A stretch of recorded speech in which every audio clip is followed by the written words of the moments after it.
Hey everyone, in today's video, I'm going to show you how to create a running total in Excel using the sum function. Running totals are super useful when you're tracking cumulative values, like sales over time or expenses throughout a project. Alright, to begin, make sure you have your data set up.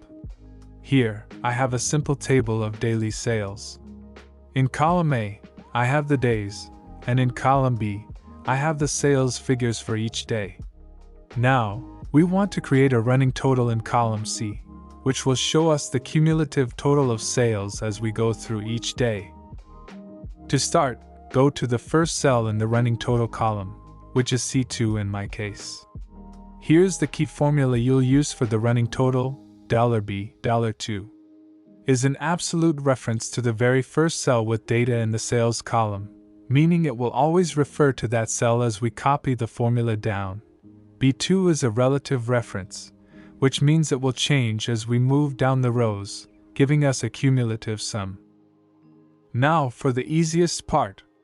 Once you've typed in the formula, we can use the fill handle to copy it down for all the rows.